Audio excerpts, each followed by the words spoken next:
Quando Jesus veio ao mundo, ele encontrou um ambiente histórico-cultural totalmente preparado para a sua chegada. O apóstolo Paulo percebeu isso e disse que Jesus veio ao mundo na plenitude dos tempos. Isso quer dizer um momento ideal, um momento esperado, um momento programado pelo próprio Deus.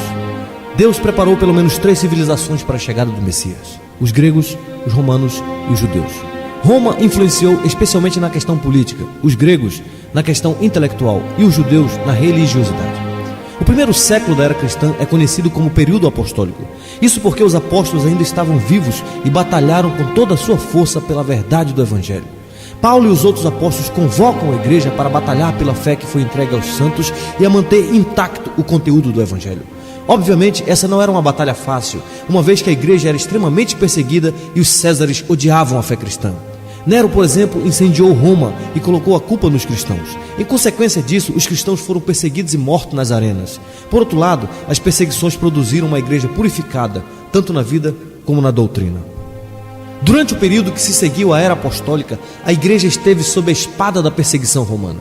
Um nobre exército de mártires partiu para a eternidade sob os rigores da espada, das feras e das ardentes fogueiras. Somente os que realmente eram convertidos se dispunham a pagar tamanho preço pela verdade do Evangelho. Mas mesmo assim, em meio a tantas perseguições, os cristãos aumentaram em número e alcançaram quase metade do Império Romano. Foi um período heróico para a igreja, uma vez que mesmo em meio a circunstâncias adversas, os cristãos viviam o Evangelho e testemunhavam a sua fé. Graças à bravura e à coragem dos pais da igreja, as heresias foram combatidas, o que possibilitou o surgimento da ortodoxia cristã. No entanto, algo aconteceu que mudou para sempre a ética e a teologia da igreja apostólica. No início do IV século, o imperador Constantino se declarou cristão e em 313 promulgou o Édito de Milão. Isso dava liberdade de culto aos cristãos. Os cristãos então foram integrados à sociedade romana. E não demorou para que o cristianismo se tornasse a religião oficial do Estado. Era o início da Igreja Católica Romana. A igreja, até então formada por pessoas de classes mais baixas, foi abrindo espaço entre a aristocracia. Antes que se iniciasse o IV século, os templos pagãos já haviam sido abandonados ou então transformados em templos cristãos. No século IX, não existia na Europa Ocidental quase ninguém que não acreditasse no Deus da Bíblia. Parecia ser o triunfo do cristianismo, mas na realidade, tal popularidade produziu resultados catastróficos para a igreja. Para começar, todos queriam ser membros da igreja e quase todos eram aceitos, tanto os convertidos como os perversos. Homens mundanos e ambiciosos desejavam cargos na igreja a fim de obter influência social e política.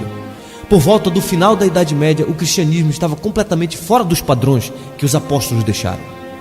Mesmo dentro do clero, a condição moral era uma realidade alarmante. Embriaguez e adultério eram os menores vícios de uma liderança que havia apodrecido quase por completo. Mesmo os que se separaram do mundo em busca de uma espiritualidade sadia foram contaminados. A Trindade Santíssima não era mais o único objeto de culto. Maria e outros santos passaram a ocupar lugar de adoração no culto de Deus. As peregrinações a lugares sagrados conferiam graça aos fiéis. A missa tomou o lugar da ceia do Senhor. O cristianismo, assim como o paganismo, era simplesmente uma religião do medo e do pânico. Neste período de total abuso papal e de corrupção geral da igreja, Deus começou a levantar alguns movimentos de reforma. Homens como os valdenses no final do século XII, homens como John Wycliffe, que traduziu o Novo Testamento para o inglês, homens como John Hus, que proclamou a necessidade da libertação da autoridade dos abusos do Papa, homens como Jerônimo Savonarola na Itália. Esses homens começaram a gritar contra os abusos da igreja e a clamar em defesa da verdade apostólica. Mas o mundo não estava preparado para recebê-los, de modo que foram reprimidos com sangrentas perseguições. Nesse período também acontecia no mundo o despertar da Europa para o interesse pela literatura, pelas artes e pela ciência. Era a chegada do Renascimento. Na Alemanha, na Inglaterra e na França, o Renascimento possuía um sentimento religioso. E isso despertou um novo interesse pelas escrituras sagradas. Isso levou o povo a investigar os verdadeiros fundamentos da fé cristã, independentemente dos dogmas de Roma. Antes de se inventar a imprensa, os livros eram copiados à mão. Mas a imprensa possibilitou o uso comum das escrituras e incentivou a tradução e a circulação da Bíblia em todos os idiomas da Europa. A chama da reforma começou a arder primeiramente na Alemanha, sob a direção do monge Martinho Lutero, que era professor da Universidade de Wittenberg. Lutero visitou a cidade de Roma e ficou escandalizado com o declínio moral dos líderes religiosos. Lutero passou por crises espirituais profundas. Ele temia que o Deus justo não o aceitasse. Por isso, ele se desdobrava em penitências religiosas para conseguir méritos diante de Deus. Como resultado do estudo sério da Bíblia, descobriu e entendeu a poderosa doutrina da justificação pela fé. Isso foi revolucionário para ele. Ele encontrou paz e descanso para sua alma na cruz de nosso Senhor Jesus Cristo e começou a pregar a sua descoberta na cidade de Wittenberg. O Papa Leão X, querendo arrecadar fundos para terminar as obras do Templo de São Pedro em Roma, permitiu que João Tetzel percorresse a Alemanha vendendo indulgência que garantia o perdão dos pecados. Lutero ficou extremamente indignado com tal pregação e começou a denunciar como falso o ensinamento de Tetzel. Na manhã do dia 31 de outubro de 1517, Lutero afixou as suas 95 teses na porta da Catedral de Wittenberg e com tal atitude estava deflagrado o grito da Reforma. Seus ensinos foram condenados e no mês de junho de 1520, Lutero foi excomungado pelo Papa Leão X. No dia 17 de abril de 1521, Lutero compareceu à Dieta de Worms. Ali Lutero reafirmou a sua fé no Evangelho Apostólico. E quando foi obrigado a renunciar a seus ensinamentos, Lutero respondeu: é impossível retratar-me, a não ser que me provem que estou laborando em erro, pelo testemunho das Escrituras ou pela razão evidente. Não posso confiar nas decisões dos concílios e dos papas, pois é evidente que eles não somente têm errado, mas se têm contradito uns aos outros. Minha consciência está alicerçada na palavra de Deus e não é seguro nem honesto agir contra a consciência de alguém. Assim, que Deus me ajude. Lutero traduziu o Novo Testamento para a língua alemã e faleceu em 18 de fevereiro de 1546, aos 63 anos de idade. Mas antes de falecer, ele tinha mudado a história. A segunda expressão histórica do protestantismo ficou conhecida como movimento reformado. Esse movimento surgiu especialmente na Suíça. Seus primeiros líderes foram Ulrico Zwinglio e João Calvino. No ano de 1522, Zwinglio rompeu definitivamente com Roma e tornou-se afamado pregador do verdadeiro evangelho. Zwinglio questionou os rituais e as práticas católicas, tais como o jejum da quaresma e o celibato clerical. Casou-se publicamente e em 1525 as missas foram abolidas em Zurique e passou-se a celebrar a ceia do Senhor, mas Zwinglio morreu prematuramente. Mas apesar da morte precoce de Zwinglio, o movimento reformado continuou sua marcha com o jovem João Calvino. Calvino era francês e converteu-se provavelmente em 1533 e já em 1536 publicou a sua obra mais importante, Instituição da Religião Cristã, ou As Institutas de Calvino. De caminho para Estrasburgo, Calvino teve que fazer um longo desvio passando por Genebra, na Suíça. Essa cidade havia abraçado o protestantismo reformado há apenas 2 meses sob a liderança de Guilherme Farel. Quando Farel soube que Calvino estava na cidade, imediatamente o procurou e implorou que ficasse em Genebra e ajudasse na obra da reforma. Porém, Calvino resistiu a todas as propostas de Farel. Quase em desespero, Farel lhe disse: eu declaro em nome de Deus que se você não nos auxiliar nessa obra do Senhor, o Senhor irá puni-lo por seguir o seu interesse em vez de seguir esse chamado. Calvino ficou extremamente comovido com a ameaça do juízo de Deus e, em obediência ao Senhor, concordou em trabalhar com Farel na difícil tarefa de reformar a cidade de Genebra. Por suas fortes convicções, Calvino se recusou a dar a ceia aos libertinos e, devido a estes e outros conflitos com os magistrados de Genebra, eles foram expulsos da cidade em 1538. A cidade de Genebra entrou em colapso e os magistrados entenderam que precisavam do jovem reformador. Por isso insistiram para que Calvino retornasse à cidade. A princípio, João Calvino não aceitou o convite, mas com a insistência das autoridades, voltou a Genebra em 1541 e começou a sua obra de reforma que abalaria o mundo inteiro. Em 1559, Calvino tornou-se cidadão de Genebra e fundou a Academia de Genebra. Seu grande sonho era transformar Genebra numa cidade cristã modelo. O resultado foi que Genebra tornou-se um grande centro do protestantismo, preparando líderes reformados para toda a Europa e abrigando centenas de refugiados. Calvino entendia que o evangelho não é uma doutrina de língua, mas de vida. Por isso, o calvinismo veio a ser o mais completo sistema teológico protestante, tendo por princípio básico a soberania de Deus e suas implicações em todas as áreas da vida humana. Nas palavras de John Knox, Calvino fez de Genebra a mais perfeita escola de Cristo na terra desde os apóstolos. Calvino morreu em 27 de maio de 1564, mas antes de morrer, mudou a história da Europa e de todo o mundo ocidental. Nesse período, a reforma ainda não havia chegado na Inglaterra, e quem deu o passo decisivo foi o rei Henrique VIII. Henrique VIII era casado com a princesa espanhola Catarina de Aragão. Catarina não conseguiu dar-lhe um filho varão, e isso começou a preocupar os estadistas ingleses. Henrique pediu ao Papa Clemente VII que anulasse o seu casamento para que pudesse casar-se com Ana Bolena, mas por razões políticas o Papa negou. O rei então rompeu relações com o Papa e em 1534 o parlamento aprovou o chamado Ato de Supremacia e o rei foi declarado protetor e chefe supremo da Igreja da Inglaterra. Após sua morte, Henrique VIII foi sucedido por seu filho Eduardo VI. Os tutores do jovem aproveitaram para implantar a reforma na Inglaterra e puseram fim às perseguições contra os protestantes. Mas Eduardo era doentio e morreu ainda jovem, sendo sucedido por sua irmã Maria Tudor. Maria era filha de Catarina de Aragão e era uma mulher terrível, tão mal que ficou conhecida como a Sanguinária. Fez de tudo para restabelecer o catolicismo na Inglaterra. Perseguiu os líderes protestantes e em seu governo mais de 300 protestantes sofreram martírio. Os reformados foram expulsos da Inglaterra e muitos se refugiaram em Genebra, Estrasburgo e outras cidades protestantes onde tiveram um contato mais sólido com a teologia calvinista. Na providência de Deus, a Sanguinária morreu e logo subiu ao trono sua irmã Elizabeth I, filha de Ana Bolena. Foi nessa época que a Inglaterra tornou-se definitivamente protestante. Mas o movimento de reforma na Inglaterra cresceu graças aos esforços dos chamados puritanos. Por terem verdadeiramente conhecido a teologia reformada, os puritanos queriam libertar a igreja das superstições papistas. Defendiam uma teologia verdadeiramente apostólica e um governo de igreja verdadeiramente bíblico. Buscavam uma disciplina rígida e uma vida de santidade diante de Deus. Naquela época, os puritanos levavam tão a sério a leitura da palavra que a Inglaterra ficou conhecida como o povo da Bíblia. O alvo dos puritanos era colocar a Bíblia como a única regra de fé e prática. Segundo eles, tudo o que as comunidades precisavam era de um pregador zeloso pela palavra de Deus e nada mais. Por suas fortes convicções, os puritanos foram reprimidos na Inglaterra e muitos deles foram para a América do Norte, onde iniciaram a história da nação americana. Foi na época dos puritanos que foi convocada a famosa Assembleia de Westminster, de 1643 a 1649. Essa célebre Assembleia elaborou uma série de documentos calvinistas para a Igreja da Inglaterra. Dentre esses documentos temos a Confissão de Fé de Westminster, o Diretório de Culto, o Catecismo Maior e o Breve Catecismo de Westminster. E no início do século XVII surgiu uma forte controvérsia por causa dos discípulos de um homem chamado Tiago Armínio, que afirmava que o homem pode cooperar com Deus na obra da salvação.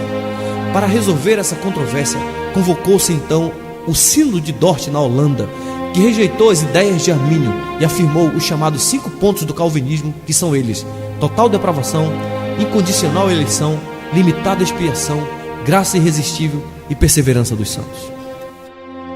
Aquilo que os nossos pais pregaram e viveram estava alicerçado em alguns fundamentos. O primeiro fundamento era a absoluta autoridade e suficiência das Sagradas Escrituras. A Bíblia é a palavra de Deus, a única regra de fé e prática, e não temos necessidade de outros meios de revelação, pois ela é perfeita em todos os seus aspectos. O segundo fundamento dos nossos pais é a absoluta suficiência de Cristo, solos Cristos. Os reformadores nos ensinaram que nossa salvação não depende nem do Papa, nem dos bispos, nem dos santos e nem da intercessão de Maria. Pelo contrário, a salvação é realizada unicamente pela obra mediatória e consumada de Cristo na cruz do Calvário. O terceiro fundamento é a suficiência da soberana graça de Deus. Juntamente com todos os apóstolos do primeiro século, os reformadores ensinaram que os seres humanos nascem espiritualmente mortos em delitos e pecados e por isso não são capazes de ajudar a Deus na obra da salvação.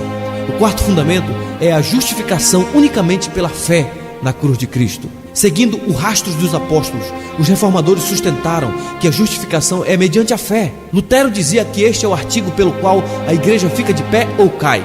Deus nos declara justo por causa da justiça de Cristo imputada a nós. E por último, os reformadores tinham uma visão elevada da soberania de Deus. Nos ensinaram que Deus está infinitamente além de qualquer coisa que nossa mente carnal possa compreender. O principal lema dos reformadores era só lhe deu glória. Somente a Deus a glória. Só Deus é soberano. Só Deus é criador. Só Deus é sustentador. Tudo que existe pertence a Ele, portanto somente Ele é digno de toda a glória. Eles procuraram colocar em prática em todas as áreas da vida aquilo que Paulo diz em 1 Coríntios capítulo 10, versículo 31. Portanto, quer comais, quer bebais, ou façais qualquer outra coisa, fazei tudo para a glória de Deus. Eles casavam, trabalhavam, comiam, descansavam, escolhiam sua profissão, criavam filhos, educavam seus filhos, ganhavam dinheiro e investiam tudo para a glória de Deus. Eram práticos e dinâmicos. Fundaram universidades, criaram escolas e cultivaram forte espírito missionário. Que Deus levante homens e mulheres de vigor e de coragem para abraçarmos a causa do reino de Deus na terra, aqui e agora, em nossa geração.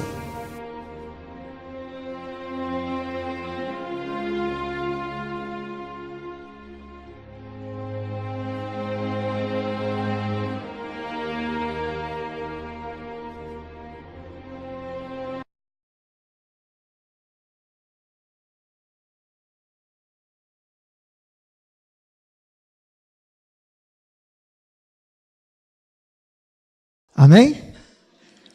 Essa é a história. Essa era a forma que eles viviam e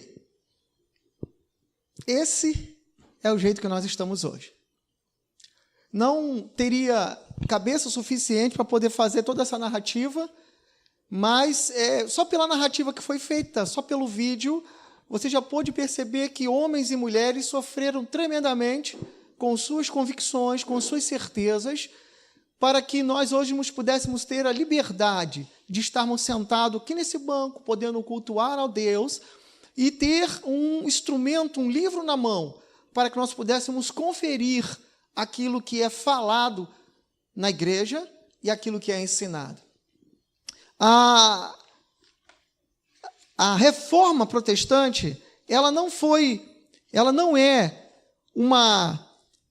um desvio, né? E sim a volta da igreja à doutrina dos apóstolos.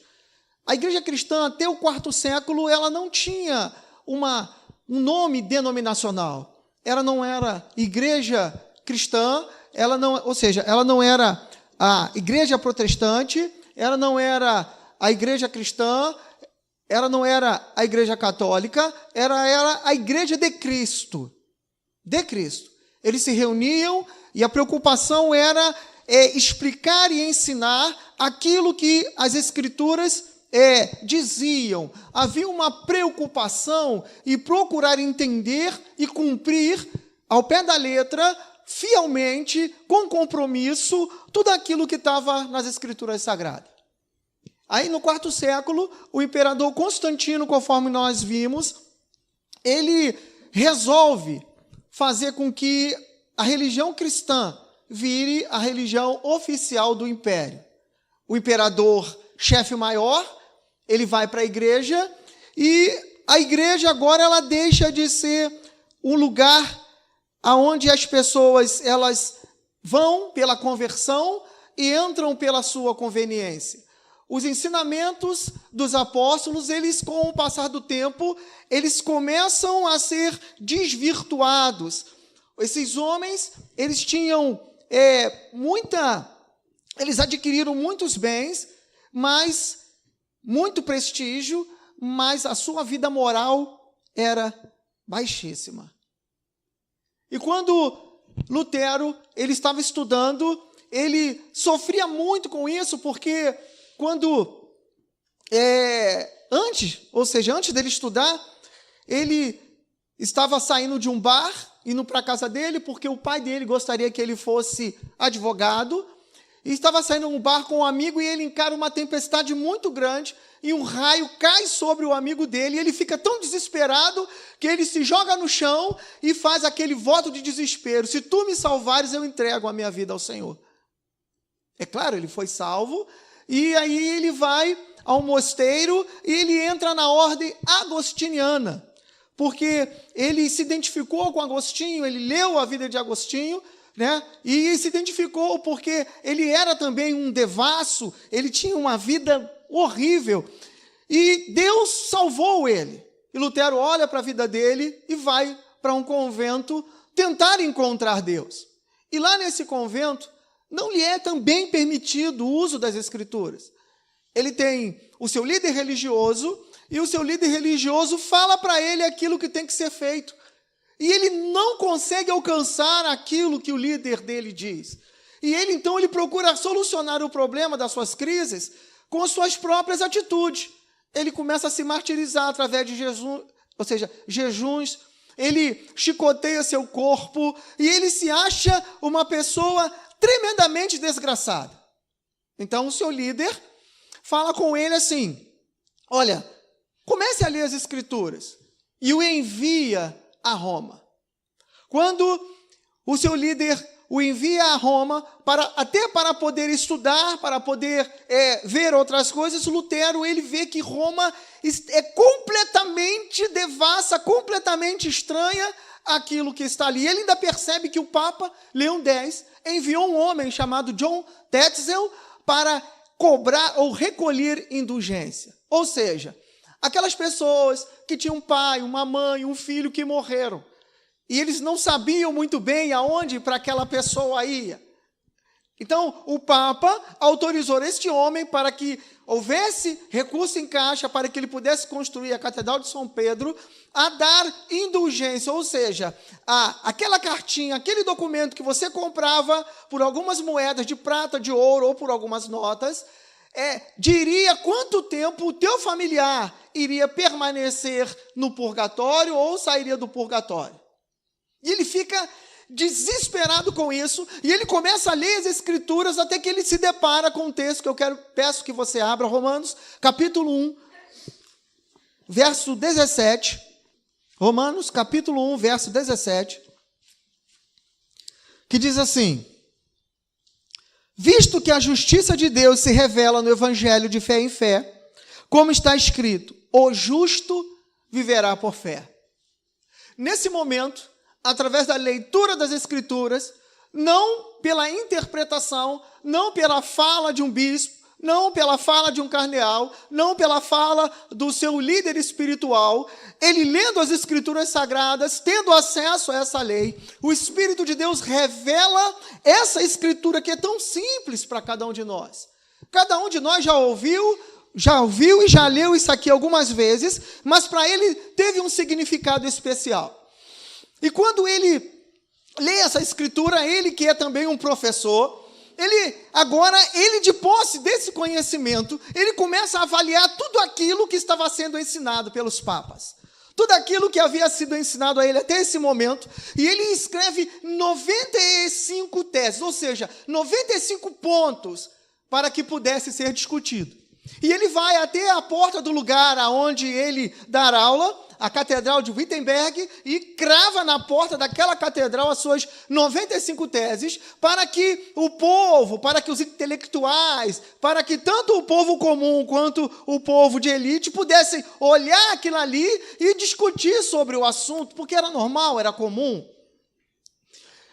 E de repente Lutero ele se depara que aquilo teve uma proporção até muito maior do que ele esperava, porque ele não havia o desejo dele de sair de dentro da Igreja Católica Romana. Ele só gostaria que aquilo fosse discutido, e da mesma forma que Deus iluminou o coração dele, a mente dele, para esse texto, que também pudesse iluminar aqueles homens religiosos acerca desse texto. E isso não aconteceu. Ele é chamado para poder se retratar, ele não se retrata porque ele chega diante daqueles inquisitores e faz a seguinte proposição: me retrato se vocês me convencerem pela Escritura ou pela consciência da razão que eu estou errado. E eles não podendo convencer Lutero que havia erro nele, o Papa o excomunga. O que é excomungar? Excomungar é lançar ao inferno. A Igreja Católica era, naquele tempo, e para quem é católico, é o lugar aonde você é salvo. Você é salvo somente através dela. Se você não faz parte dela, não há salvação. E ele é excomungado. Ele é colocado para fora. Nem enterrado mais em solo sagrado ele pode. Ele não pode mais ser enterrado em cemitério em solo de igreja. Ele tem que ser enterrado em outro lugar. E também, quando ele é excomungado, o Papa está dizendo assim: qualquer um que matar Lutero agora não incorre em crime, porque ele é excomungado. E aí Lutero fica preocupado com aquela situação, e cabe à providência de Deus fazer com que um príncipe o sequestre e leve para o castelo. Lutero fica ali pelo menos 8 anos, e ele traduz a Bíblia para o idioma alemão. vê que tanto mais nós olhamos para a história bíblica, para a reforma, nós vamos ver que Deus, ele sempre tem as suas questões, ele sempre tem os seus propósitos mediante a iluminação que ele produz a alguns homens e em algumas mulheres. E se você parar para poder perceber, todos os homens, esses homens ilustres, eles não eram pessoas completamente ignorantes.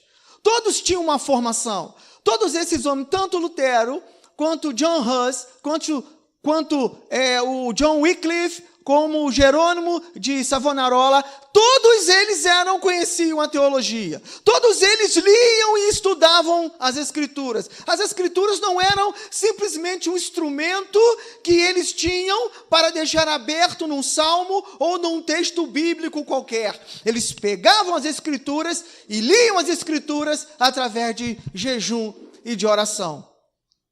Lutero, e com o passar do tempo, as doutrinas de Lutero foram sendo aperfeiçoadas.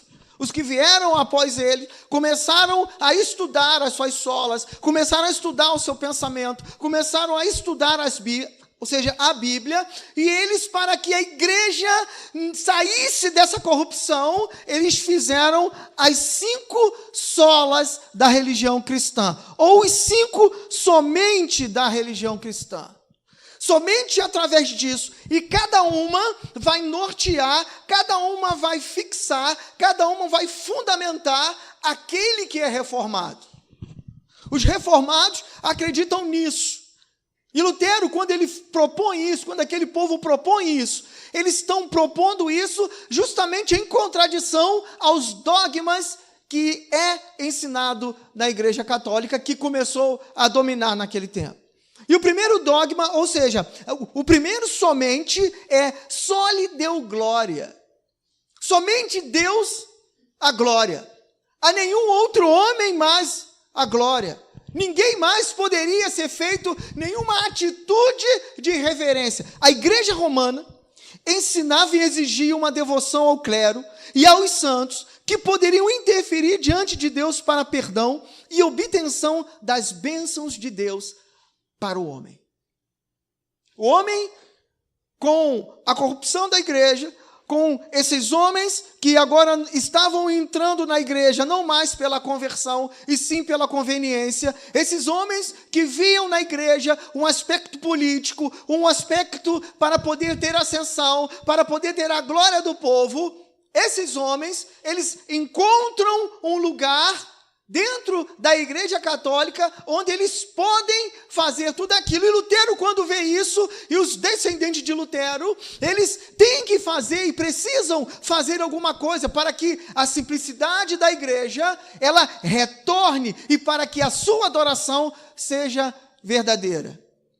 E nesse só lhe deu glória, os cardeais, os bispos, o Papa, eles gostavam de receber essa reverência. E eles instituem alguns pontos intermediários. Agora, Maria, ela já tem também, ela pode receber a glória. Os santos, eles podem receber a glória. E após, ela fala, o segundo ponto, fala somente a fé.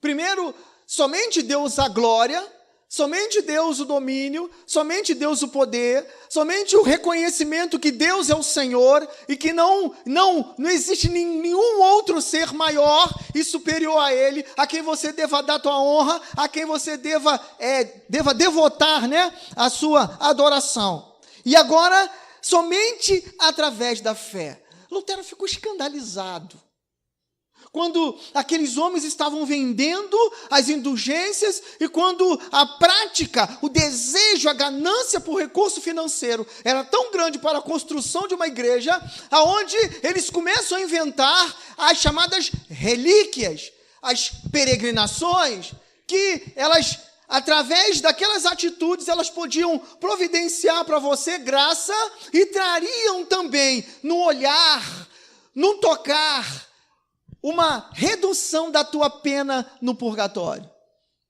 E muitos príncipes né? Muitos príncipes naquele tempo tinham, então ficava aqueles caçadores de relíquia que procuravam descobrir aonde tinham o osso, o dente do apóstolo Paulo, um pedaço do manto, né, do apóstolo Pedro, a lama, né, que caiu do olho daquele cego quando Jesus fez aquele barro, e sempre havia alguma coisa. Então, quem tinha dinheiro comprava essas relíquias e faziam como se fosse um museu.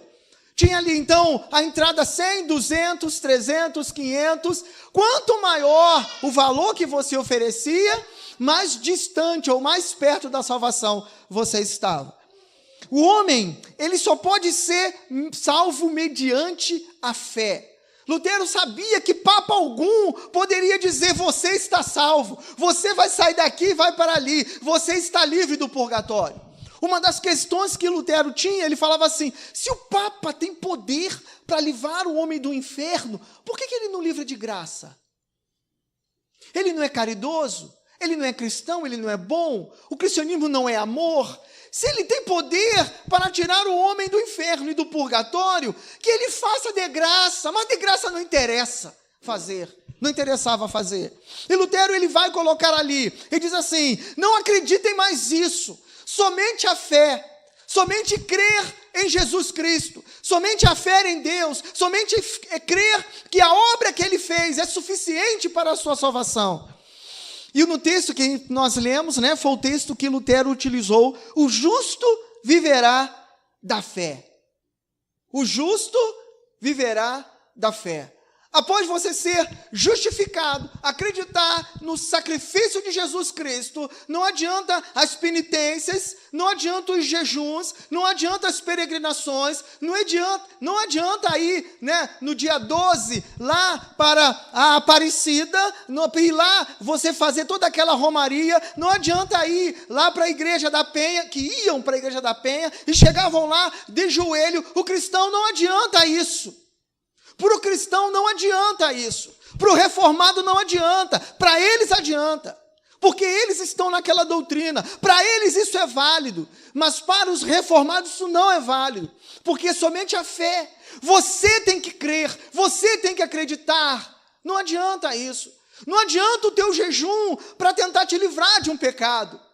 Somente a fé. Não adianta você viver uma vida boa, certinha, uma vida orientada, não falar palavrão, não fazer isso. Somente a fé não vai te produzir fé. Ele diz: somente a fé.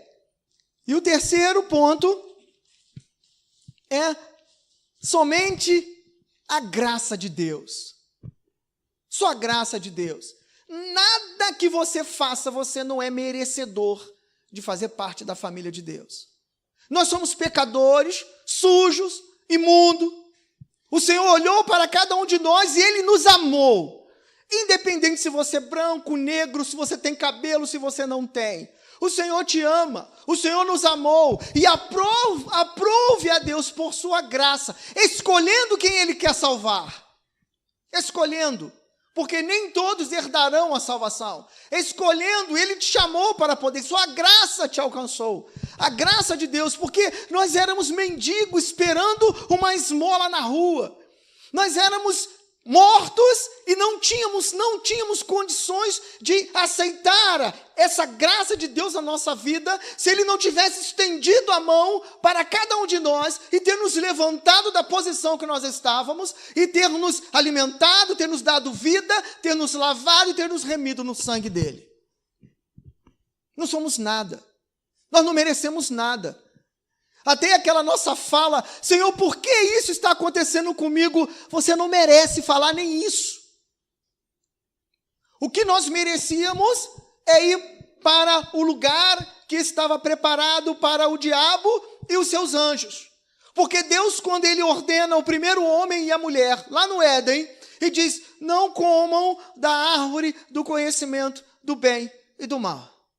O homem errou. Naquele momento, toda a humanidade estava perdida, já estava acabada, e aprove a Deus, pelo beneplácito da sua própria vontade, Ele salvar quem Ele quer. Escolheu quem Ele quis escolher. E aí vem a nossa mente humana pensando: então Deus é injusto. Quem somos nós para poder questionar a mente de Deus se Ele escolhe ou não escolhe? Quem somos nós para poder saber quem é que Deus escolheu ou não? E nós, na nossa mente finita, nós achamos que somos capazes disso. Somente a graça de Deus. E é por graça que somos salvos, mediante a fé. E isso é uma dádiva de Deus para a nossa vida. E quando nós não compreendemos isso, nós não ficamos felizes em estar na igreja. Hoje nós temos um povo, assim, um povo estranho dentro da igreja, porque nós não conseguimos entender a profundidade do amor e da graça de Deus, da salvação de Deus para a nossa vida. Se o Senhor Deus permitisse a cada um de nós uma visão do inferno, uma visão do caminho que nos estava esperando até Ele nos salvar, a nossa forma de adoração, nossa forma de culto iria mudar muito, porque você ficaria tremendamente desesperado. Se Deus permitisse que você fosse arrebatado como Paulo foi até o terceiro céu, e você visse coisas espetaculares lá em cima, a nossa forma de culto iria mudar muito. Mas será que há pureza em nós?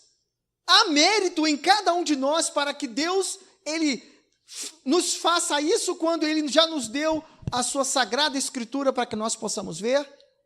Vê que constantemente nós reclamamos da graça, reclamamos do amor, achamos que sofremos, achamos que pela nossa vida santa e piedosa mereceríamos muito mais que nós temos hoje.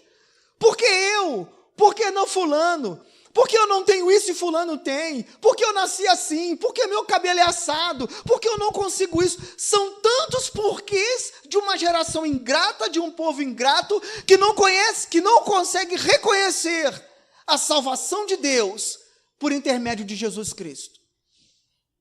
Somente a graça de Deus. Se você está aqui hoje, é pela graça do Senhor. Você não poderia estar aqui se não fosse a graça do Senhor. Nós estávamos mortos nos nossos delitos, nos nossos pecados, e morto não escolhe nada. Você já viu algum morto escolher alguma coisa? Está morto, está sem vida. Você não teria condição de escolher Jesus. Quando você fala que você aceitou Jesus, você é um mentiroso.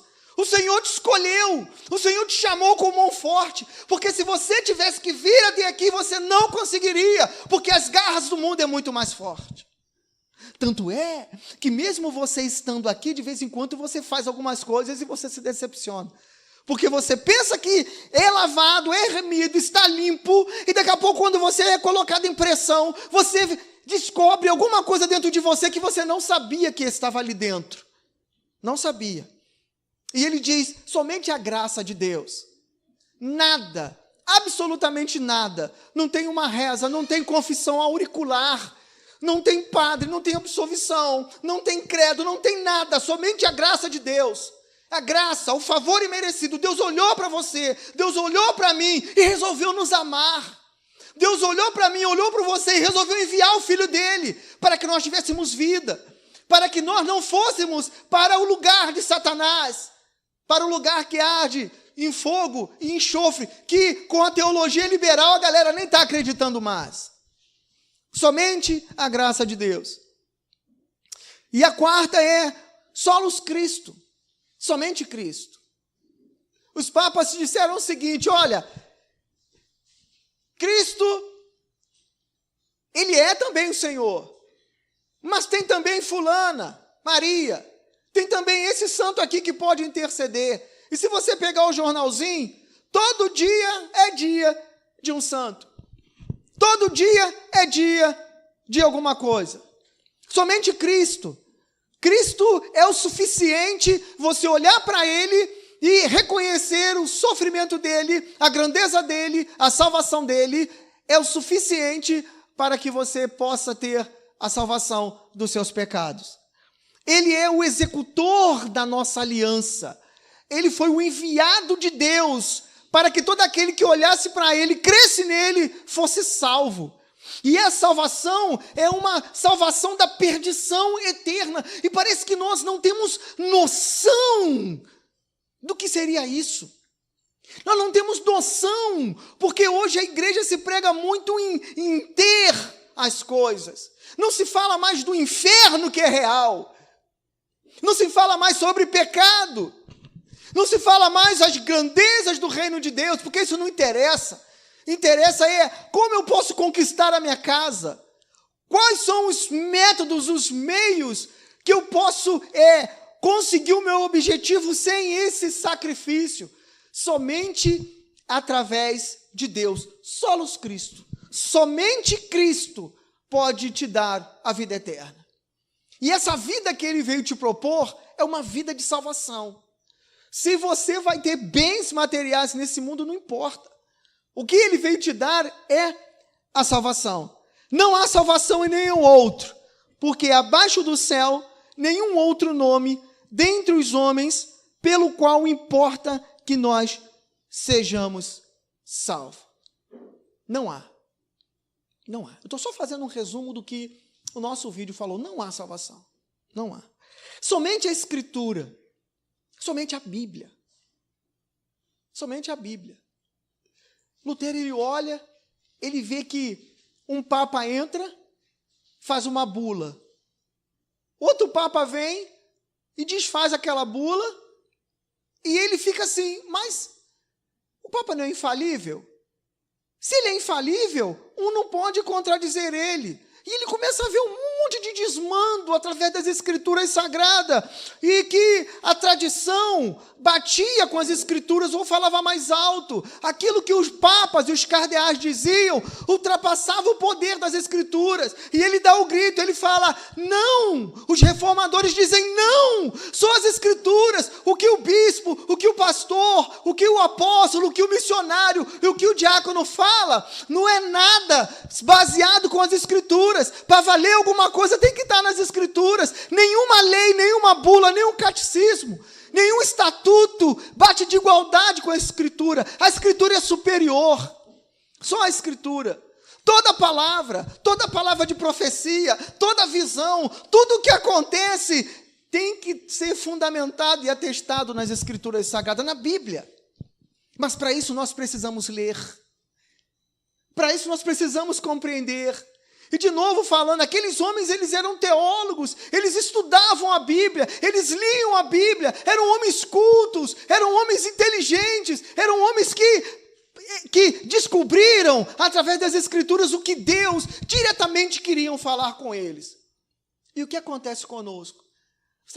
Você sabe o que é água babujada?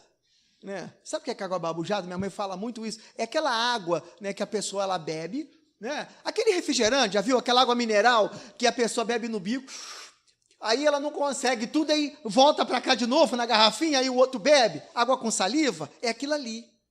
E o que a igreja faz? A igreja bebe essa água babujada. Eu entendo a Bíblia e passo para vocês, vocês não verificam. Esses reformadores falam assim, não quero mais beber essa água, eu quero ir direto na fonte, eu quero ir direto nas Escrituras. O Paulo pode falar, o bispo pode falar, o pastor pode falar, mas eu quero ver o que a Bíblia fala, eu quero ver o contexto, eu quero ver como está a análise aqui.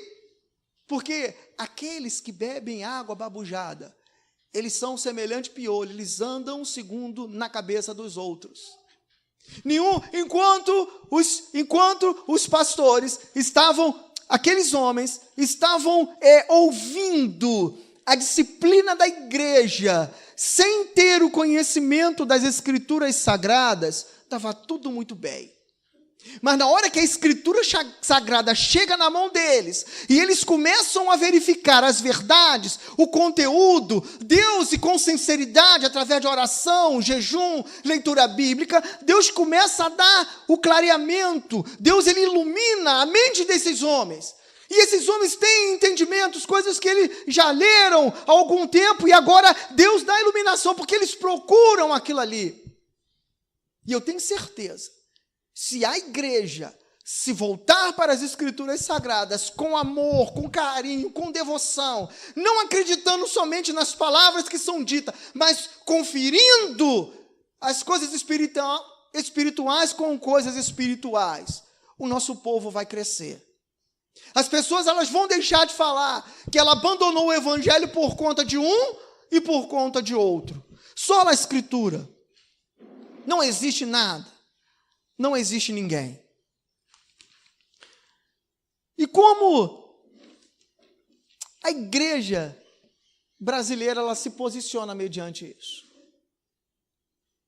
Os reformadores viram todo aquele erro que estava sendo cometido. Eles entregaram a sua vida, eles levantaram a sua voz, independente das suas posições, não ligando muito para as suas vidas, tanto profissional quanto vida social. A preocupação com eles era a verdade do evangelho. Eles se levantaram, eles falaram, sofreram hostilidade, foram excomungados.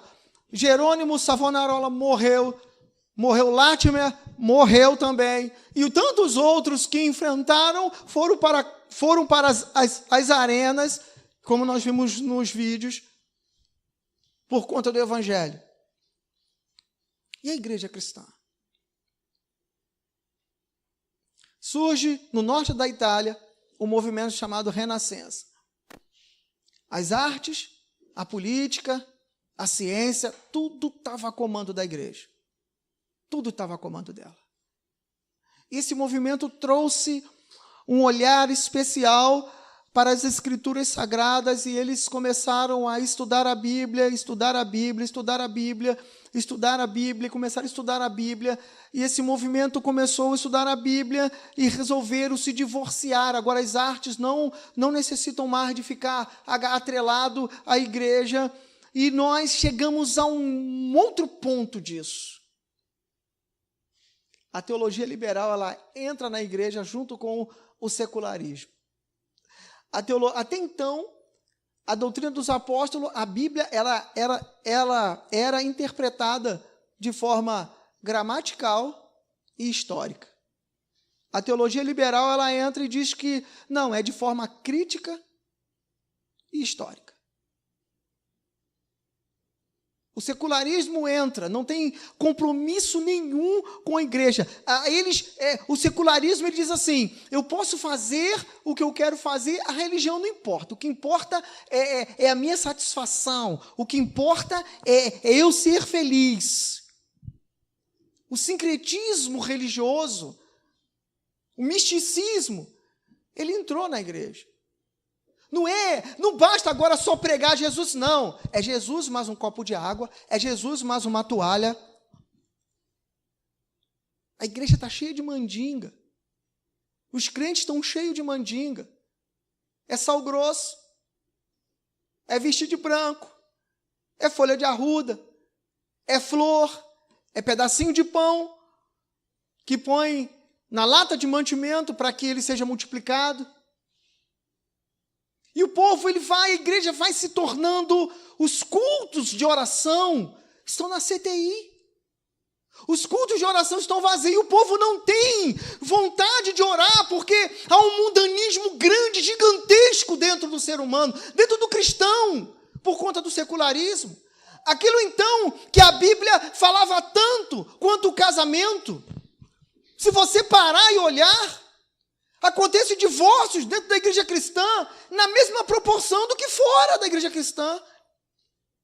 Os nossos jovens cristãos que deveriam honrar a Bíblia, conforme o irmão ontem falou, não remover os fundamentos, estão deitando com suas namoradas antes de se casarem. O sexo antes do casamento ficou algo completamente normal. Completamente normal. As pessoas estão postando sua vida, falando, porque o importante é satisfação, o importante é eu ser feliz, não importa o testemunho, não importa o que a Bíblia diz, não importa mais, não interessa. A teologia humanista adentrou, o homem tem que ser feliz, não importa as consequências, não se luta mais pelo casamento. Não deu certo, separa. Para eu escolher um menino ou uma menina que eu vou casar, primeiro eu tenho que experimentar. Eu tenho que ter a prova, a degustação. Então eu vou degustar minha namorada, vou degustar o namorado. Vou degustar. As festas de casamento, os aniversários, são festas pagãs. Festas pagãs. com cerveja, com uísque, com tudo que tem direito, e o dono da festa é cristão. E qual é o argumento? Qual é o argumento? A minha família, né? Sou eu que sou crente, a minha família, né? O casamento é teu, não é da tua família. É você que tem que dar testemunho. São festas pagãs.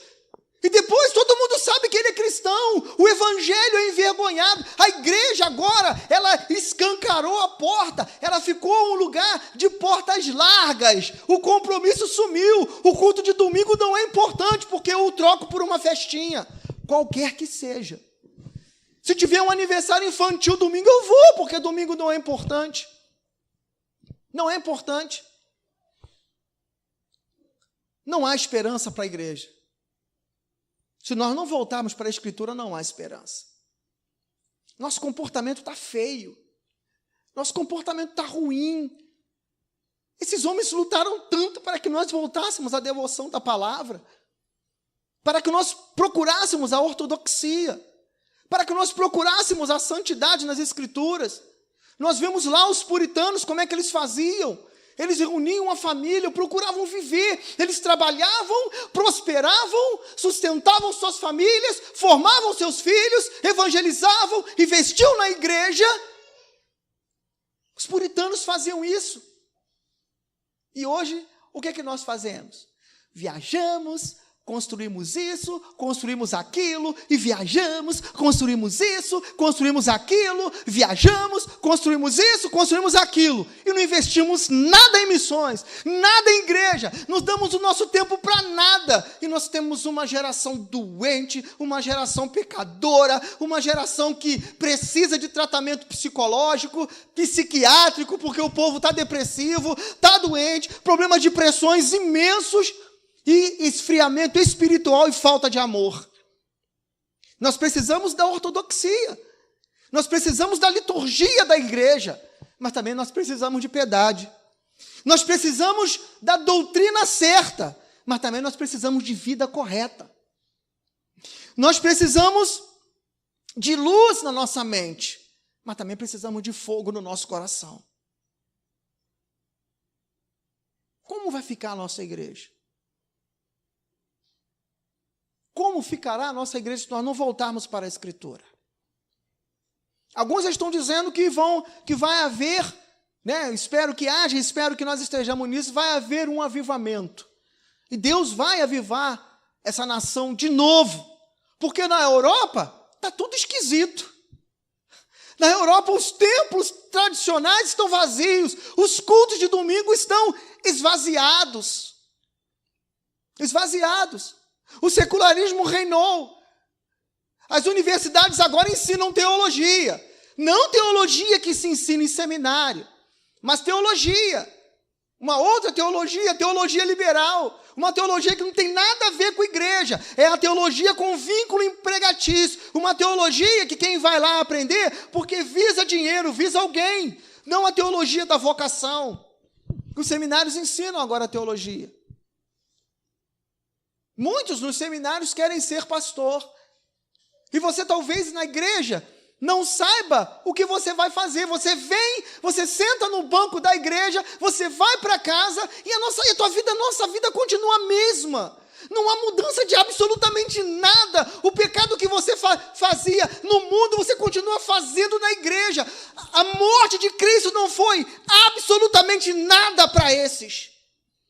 Estão cuspindo na cruz de Cristo, dizendo: o teu sacrifício não foi bom para mim, porque eu continuo praticando. O teu sacrifício não me libertou das amarras do pecado, porque eu amo o pecado, eu gosto. Eu gosto tanto que eu faço, eu gosto tanto que eu posto, eu gosto tanto que eu convido. Mas um outro exemplo, pior do que esse, que os anunciadores do mal, eles têm uma voz mais alta do que os anunciadores do bem. Você, para chamar alguém para ir num culto jovem, é um sacrifício. Mas se você tiver amigos e chamar para ir uma festinha regada a todo tipo de coisa, seria muito mais fácil. Para você chamar alguém e firmá-lo na igreja é tranquilo, mas para você ser viciado em outras coisas é muito mais fácil. Para você fazer aquilo que é correto e falar para alguém aquilo que é correto é difícil. Mas para dar uma orientação errada e dar testemunho errado, nós nos apressamos. O Facebook denuncia tudo. Tudo. E as pessoas estão esquecendo que o nome dela está ligado à fé. O nome dela está ligado a Cristo. O nome dela está ligado a testemunho. Porque quem olha para você que aqui está sentado sabe que você é crente. Sabe que você representa Jesus, o divino. E o nome do Senhor, quantas vezes já não foi blasfemado pela nossa atitude, pelo nosso comportamento? Nós precisamos voltar. A igreja cristã precisa voltar. Precisamos voltar para a Bíblia, somente as Escrituras. Precisamos voltar para Deus, voltar para Jesus. Precisamos voltar e entender que nenhum sacrifício é suficiente para que você tenha salvação, a não ser confiar na graça do Senhor e no sacrifício de Jesus Cristo. Nós precisamos voltar para isso. Há um espírito das trevas que está se apoderando e se apoderou dessa igreja, mas ele precisa ser liberto. E a reforma ela veio para poder trazer essa libertação, trazer essa iluminação. E olha que Deus mais uma vez fala, e olha que Deus mais uma vez está falando. Olha que todas as vezes que alguém vem aqui e diz, e vem acusar o pecado, a Bíblia diz que Deus fala, Deus repreende, Deus chama a atenção daquele a quem ama. Olha com quem você está andando, olha o teu comportamento, olha as festas que você está dando, olha o teu relacionamento. Olha, tem gente olhando para você e está dizendo assim, eu não vou ser cristão não, eu não vou ser de Jesus, porque ele é, e Jesus não fez nada na vida deles ainda. Teu testemunho é horrível.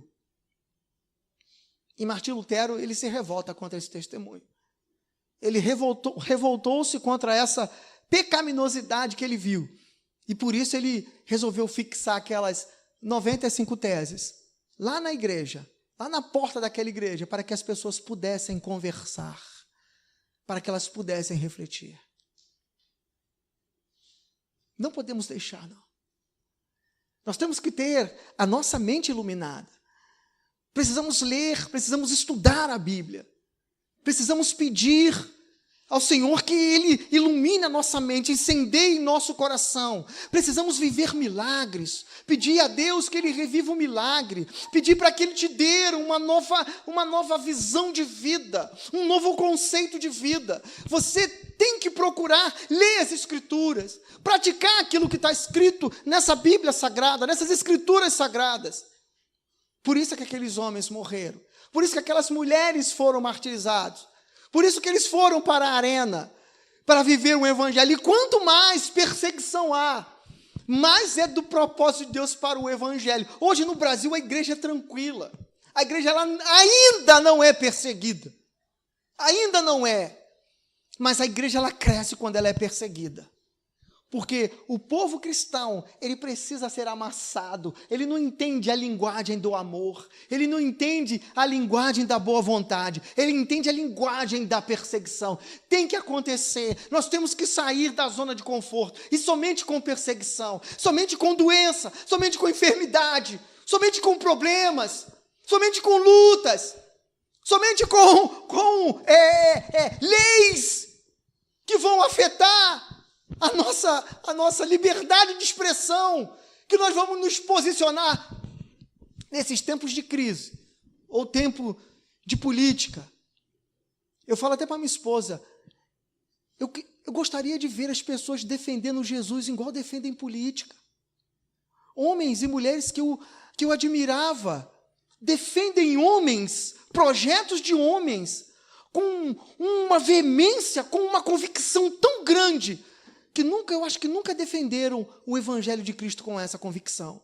Eu acho que se elas saírem para poder evangelizar, o tom de voz vai ser tranquilo. E a primeira batida de pé saem correndo. Mas quando vão falar de política, elas argumentam, elas falam, elas dão testemunho da vida daquela pessoa como se fosse íntimo daquela pessoa, como se o homem fosse infalível, como se ele fosse incorruptível, como se ele fosse mudar a situação do nosso país.